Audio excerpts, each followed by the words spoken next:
On a particularly dark and stormy night, the wind howled furiously outside the old creaky Moonlight Inn, where I worked the night shift as the receptionist. My name is Alex, and as I manned the front desk, the rain hammered the windows, making the hotel's aged facade groan with every gust. The once vibrant red carpets were now faded and worn. The wallpaper peeled away in many places. The hotel was nearly empty, with only a few guests tucked away in the rooms. As I tried to focus on my paperwork, a creeping sense of unease settled over me. The silence was almost oppressive, broken only by the relentless storm and the tick of the clock on the wall. Then, abruptly, the silence was shattered by the creaking of the front door. I looked up to see a man standing in the doorway. He was drenched from head to toe, his dark coat and wide-brimmed hat dripping with rain. His face was obscured by shadows, but his piercing eyes glared directly at me. "Good evening," I said, striving for a calm tone. "How can I assist you?" The man stepped inside, leaving a trail of water behind him. He reached into his coat and pulled out a wallet, placing it on the counter. "I need a room," he rasped, his voice sending a chill down my spine. I said, "Of course," forcing a smile, saying, "Do you have a reservation?" "No," he snapped, his tone curt and impatient, saying, "I need a room now." There was something unsettling about him. His clothes, though expensive, seemed outdated, as if he had stepped out of another era. His face, too, seemed vaguely familiar, but I couldn't quite place it. "I'll need to see some ID," I said, sticking to the hotel's policy. The man hesitated, then reluctantly handed me his driver's license. The name on it was Jack Harrison. As I returned to him, I noticed his hands were trembling ever so slightly. "Room 13 is available," I said, handing him the key. "It is the only room left on the ground floor." "Enjoy your stay, sir." Jack took the key without a word and moved down the dimly lit hallway. I watched him go, a knot of dread tightening in my stomach. As the hours dragged by, the storm outside only intensified, and the wind screamed around the old building. I couldn't shake the feeling that something was terribly wrong. Deciding to ease my mounting anxiety, I did a quick search online and stumbled upon a chilling discovery, a news article about a Jack Harrison who was wanted for a series of violent crimes and had disappeared without a trace years ago. My blood ran cold. I grabbed the phone and dialed 911 immediately as my voice was trembling, and as I relayed the situation, the operator assured me that the police would arrive soon. The minutes felt like hours as I waited, straining to hear any sound from room 13. Finally, the wail of sirens broke through the storm's roar. 2 police officers arrived, their faces set in grim determination. "Where is he?" one officer asked. I pointed down the hallway to room 13. The officers nodded and proceeded down the corridors immediately, moving with purpose. I followed closely, my heart pounding with each step. They knocked on the door. "Mr. Harrison, this is the police. We need to speak with you." There was no response. They knocked again, louder this time. Still no answer. One of the officers turned to me. "Do you have a master key?" I handed it over with shaking hands. The officer unlocked the door and pushed it open, his flashlight slicing through the darkness. The room was empty. The bed was untouched, and there were no signs that anyone had stayed there. The window was open, rain pouring in and soaking the carpet. The officers exchanged worried glances. "Are you sure this is the right room?" one asked. "Yes," I stammered. "He was here. I gave him the key myself." The officer searched the room thoroughly, but found no trace of Jack Harrison. It was as if he had vanished into thin air. "Call us if you see him again," one officer said, handing me a card. "Keep the doors locked." I nodded, still in shock. They left, leaving me alone with the eerie silence of the hotel. The rest of the night passed in a blur of anxiety and confusion. I reviewed the security footage, but saw no sign of him leaving the building. As dawn broke and the rain finally began to ease, the other staff members arrived for their shifts. I recounted the night's events, and they were as baffled as I was. To this day, the mystery of Jack Harrison's disappearance remains unsolved. Some say he's still out there, lurking in the shadows, waiting for the perfect moment to strike again. All I know is that I'll never forget that stormy night at the Moonlight Inn and the enigmatic man who vanished without a trace. On a chilly autumn evening, my friends and I, driven by a mix of curiosity and audacity, decided to venture into the old abandoned factory on the outskirts of town. The factory had long been a subject of local legend, rumored to be haunted by strange creatures and eerie sightings. We were determined to uncover the truth behind these tales. The factory loomed before us like a forgotten giant, its broken windows and rusted metal doors telling stories of years of neglect. As we approached, the wind howled through the desolate corridors, sending shivers down our spines. We squeezed through a gap in the fence and entered the darkness, our flashlights casting long flickering shadows on the walls. "Let's check out the elevator shaft," Tristan suggested with a fearless grin. Tristan was known for his bravery, or perhaps recklessness, and we followed him, eager yet apprehensive. The deeper we went, the more the factory seemed to come alive with a palpable sense of foreboding. At the elevator shaft, Tristan peered into the abyss below. "I think I see something," he whispered, his voice barely audible. I leaned in, squinting into the darkness. For a fleeting moment, I thought I saw some shadowy figure, but it vanished as quickly as it appeared. "It is probably just a trick of the light," I said, trying to reassure myself and the others. Bobby, the skeptic of our group, scoffed. "You're all imagining things.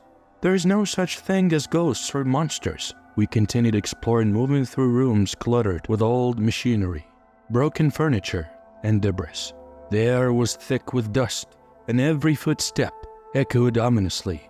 The factory's silence was occasionally broken by strange creaks and groans that made us jump. As we reached the upper floors, Bobby suddenly halted. "Did you hear that?" he asked, his voice trembling slightly. We strained to listen, and there it was, a faint rustling, as if something was scurrying across the floor. "It's probably just rats," Sarah said. Though her voice betrayed her nervousness, we pressed in. But the unease among us grew stronger with every step.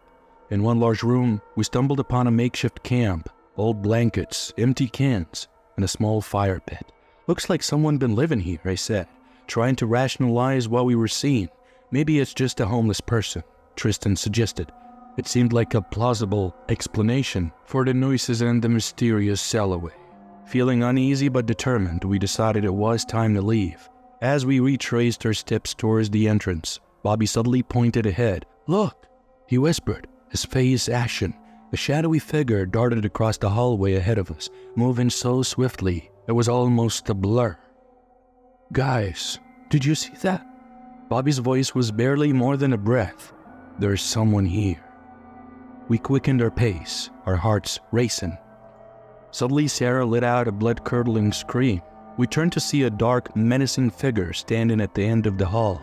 Its eyes glowed eerily in the dim light, and its tall, thin form seemed to stretch impossibly. The figure's bony fingers twisted as it watched us. "Run!" Tristan shouted, and we didn't hesitate. We sprinted down the hallway, the figure closing in behind us. As we reached the stairs, I dared to glance back. The figure stood at the top, its glowing eyes locked on us, the haunting gaze that seemed to pierce through the darkness. We burst out of the factory, gasping for air, and didn't stop until we were safely on the main road, far from the menacing structure. We stood there, breathless and wide-eyed, trying to make sense of what we had just witnessed. "Maybe it was just a person," I said, though I didn't really believe it. The way the figure had moved, the glowing eyes, it felt far from ordinary. Bobby, still visibly shaken, nodded, saying maybe, but it didn't feel right at all. Tristan, usually the confident one, was unusually quiet. "I don't know what that was, but I don't want to go back." Sarah shivered. "Me neither. That place is cursed." As we walked home, we tried to laugh off our fears, but deep down, we all knew something truly unsettling had happened that night. We couldn't explain it. And maybe we never would. Even now, years later, whenever I hear strange noises in the dark or catch a glimpse of a shadow, I remember the glowing eyes and the sensation of being watched. Some mysteries are better left unsolved, and some places are best left unexplored.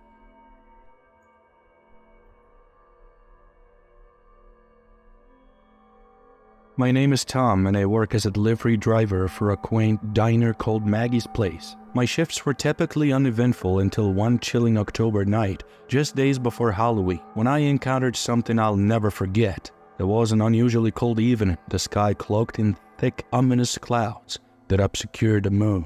I was preparing to finish my shift when the phone rang with an order: a cheeseburger, fries, and a milkshake.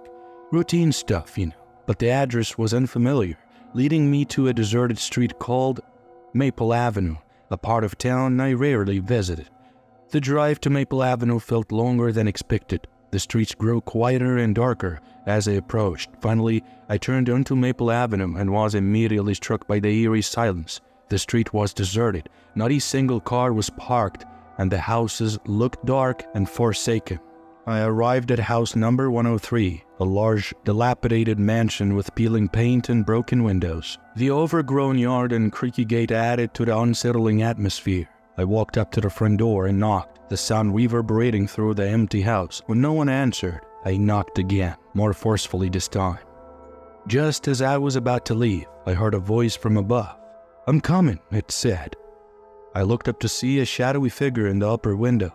Although I couldn't make out the figure's face, I was relieved to know someone was home. I waited on the porch with the food, but no one appeared. I called out, "Hello, your food is here," but only silence responded.